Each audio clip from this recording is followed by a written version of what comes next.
Cuando hablamos de los crop cycles, conocidos también como los círculos de las cosechas, hacemos referencia a una serie de formaciones generalmente con diseños circulares que se producen misteriosamente en una sola noche sobre los cultivos de plantas gramíneas, tales como el trigo, cebada, centeno y demás similares,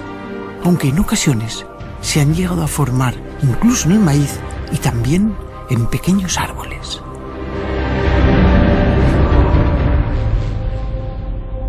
Este tipo de curiosas formaciones comenzaron a producirse desde la antigüedad, aunque realmente no tenemos datos muy concretos, tan solo una antigua noticia que apareció el 22 de agosto de 1678 en Hertfordshire, en la cual se relata una historia ocurrida años antes, en el 1647, donde un granjero, tras despedir a uno de sus segadores, que le pedía una exageradísima cantidad de dinero por realizar la siega, este le echó una maldición diciéndole: «Bien, entonces que se lo corte el diablo». A la mañana siguiente, el granjero encontró en su sembrado una zona totalmente repleta de círculos. Si hacemos alusión a la fotografía publicada en la época, vemos cómo se exponía que el diablo comenzó a segar con una guadaña, dejando las espigas según nos muestra el grabado, de una manera similar a cómo hoy pueden encontrarse la mayoría de sembrados tras aparecer alguno de estos círculos. Gracias a la prensa, se conoció cómo las formaciones de los crop cycles iban aflorando, y de esta manera, mucho más intensa, sobre todo a partir del año 1975, siendo concretamente el 1989 como el año más prolífico y desde luego más evidente para la generación de estos misteriosos círculos. Nosotros mismos hemos podido constatar que la mayor parte de los granjeros no están dispuestos a que miles de personas caminen por sus plantaciones, que destrozan toda la cosecha de la temporada para ver estos enigmáticos círculos. Nos encontramos en las inmediaciones de la iglesia de Chilbury Chapel, uno de los lugares donde apareció uno de los círculos más bonitos últimamente. Y es curioso ver cómo, justamente a mis espaldas, que es donde estaba ubicado el círculo, vemos cómo el labrador, el dueño de estas tierras, pues labró justamente donde apareció el círculo. Lo vemos detrás del poste de la luz, donde vemos una mancha labrada. Pese a que el labrar sea algo natural, parece ser que a algunos labradores no les gusta que intrusos vengan a ver los círculos que se forman en estas cosechas de trigo. Por ello, en cuanto aparece uno de ellos, muchos se apresuran a segarlo de inmediato, no dejando ni tan siquiera el tiempo para poder examinarlo a los científicos. Y tras esto, labran el terreno para que nadie incluso pueda llegar a acceder. Sin embargo, otros, aunque son los menos, colocan unos bidones que contienen unas pequeñas cajas para poder recoger algunos donativos con los que paliar los desperfectos que les ocasionan las visitas en sus sembrados.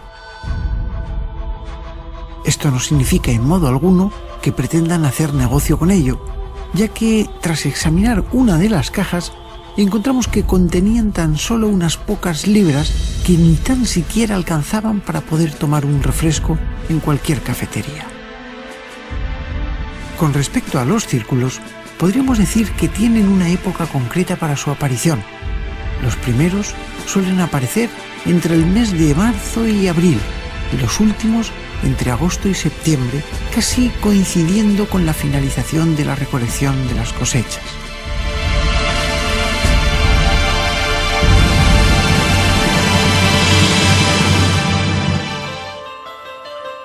En los círculos, las plantas suelen presentarse acostadas y en sentido de las agujas del reloj, así como también entrelazadas unas entre otras. También un curioso detalle a resaltar, y que además es determinante para considerar si un círculo puede ser o no auténtico, es que la planta afectada se dobla prácticamente desde la raíz, llegando a adoptar inclinaciones de hasta 90 grados con respecto al suelo. Lo más curioso de todo es que tras doblarse, la planta sigue viva y además con mucha más fuerza que el resto de plantas que no se han visto afectadas. Nos encontramos en el epicentro del círculo, donde prácticamente se produce la formación inicial. Aquí observamos como un grupo de espigas de trigo pues han sido absolutamente chafadas, pero con la particularidad de que no hay ninguna rota. Conforme vamos buscando el núcleo, nos damos cuenta que las espigas están dobladas pero no están rotas. Es como si realmente hubieran inclinado el tallo inicial desde donde empieza a partir la raíz. Aquí observamos un pequeño detalle de la tierra por donde nacen, incluso con la espiga todavía, ¿no? Y nos damos cuenta de que prácticamente no existe todavía ninguna espiga rota y que todas están absolutamente vivas, quizás secas ya por el tiempo, pero siguen vivas. El hecho de haberse formado el círculo no ha significado su muerte, y eso es lo verdaderamente curioso y lo que hace curiosos pues a los círculos que consideramos auténticos. Con respecto a la formación de los mismos, hace ya algunos años saltó a los medios de comunicación la declaración de un par de jubilados que decían invertir su tiempo en realizar este tipo de círculos con unas tablas y unas cuerdas. Evidentemente, para cualquier persona que haya estado allí, in situ, esta afirmación roza lo absurdo. Y sí, es muy probable que muchos de ellos estén falsificados y realizados por personas con el único ánimo de bromear o incluso captar la atención pública. Sin embargo, la complejidad y la extremada precisión de los que se consideran círculos auténticos, que son la gran mayoría, no deja lugar a dudas en pensar que su diseño, su estructura y su orientación necesitaría de la presencia de ingenieros, delineantes, matemáticos, informáticos y, desde luego, todos ellos deberían de contar con la ayuda de helicópteros y fotografías aéreas de la zona, ya que los círculos auténticos son perfectamente interpretables desde el aire, cosa que no ocurre cuando nos situamos a nivel del suelo, ya que son completamente imperceptibles. Si tenemos en cuenta de que todos ellos se forman durante una sola noche y tampoco se encuentran rastros de maquinaria ni pisada alguna que pueda delatar a sus autores, ni los granjeros tampoco escuchan sonidos nocturnos y menos de helicópteros, es cuando realmente comienza el verdadero enigma. Nosotros mismos hemos podido comprobar que cuando se pisa una planta de trigo, ésta se dobla y se quiebra para no volver a levantarse jamás. Y si una sola persona entrase en un sembrado, dejaría un evidente rastro de espigas tumbadas que le delataría, y desde luego, para falsificar alguno de estos círculos, se necesitaría poco menos que un ejército. Cuando los biólogos investigaron las plantas que habían sido dobladas, se percataron de que en ellas se habían producido extrañas reacciones del agua de sus propias células, tal y como si se hubiesen recibido y sometido a una intensísima radiación por microondas que hubiese hecho hervir a dichas plantas desde su interior, creando un nódulo de doblaje conocido como nodo de engrosamiento, que es por donde se doblan para inclinarse. En este tipo de dobleces también se produce un curioso y misterioso efecto sobre las brújulas que las hace volverse literalmente locas y perder la orientación, tal y como si fueran sometidas a un enorme campo electromagnético. De igual manera, son muchos los testigos que afirman haber escuchado sonidos parecidos a grillos y chirridos en el interior de los círculos,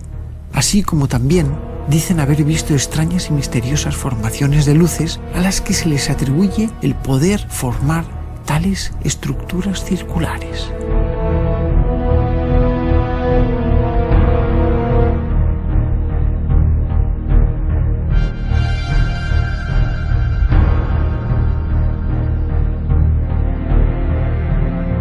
Como experiencia personal, cuando nosotros comenzamos a examinar uno de estos originales círculos, situamos una mochila en su pleno centro que contenía un teléfono móvil con GPS, el cual nos iba a proporcionar la localización exacta. para nuestro asombro y a la vez, como desgracia, nada más encender el teléfono en aquel lugar, la pantalla se ennegreció y comenzó a volverse loca, fundiéndose poco después por completo.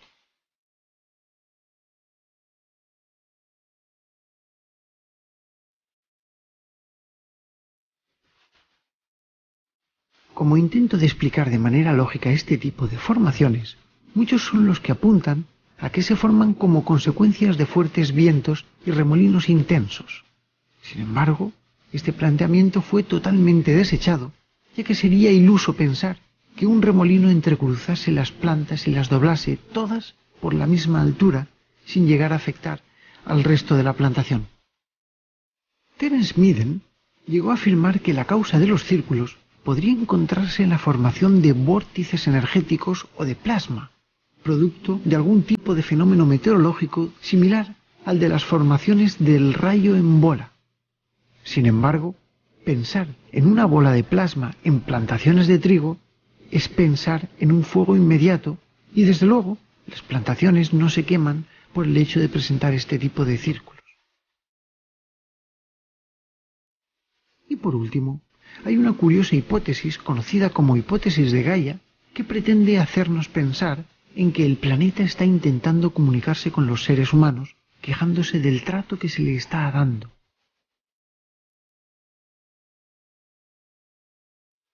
Hay personas que apuntan a que los círculos están realizados por entidades extraterrestres y que intentan transmitirnos un mensaje de acercamiento hacia nuestra humanidad. Sin embargo, ¿por qué ahí, en el Reino Unido, y no en otros lugares del planeta, donde también hay grandes extensiones de plantaciones similares? ¿Y por qué se producen en plantas que al fin y al cabo son recogidas días después por los granjeros y no en piedra, como hacían los antiguos egipcios, y para que luego puedan ser estudiados y recordados? Pese a que todavía queden muchas cuestiones por responder, son muchos los que se apostan en las colinas cercanas para poder observar los círculos y su formación, y así llegar a ser testigos de una posible comunicación trascendental. Pero lo cierto es que el misterio de los crop cycles sigue vivo, y desde luego sigue planteando un gran enigma para el mundo científico y para el mundo de la ufología, que todavía ni uno ni otro han podido desvelar su misterioso secreto.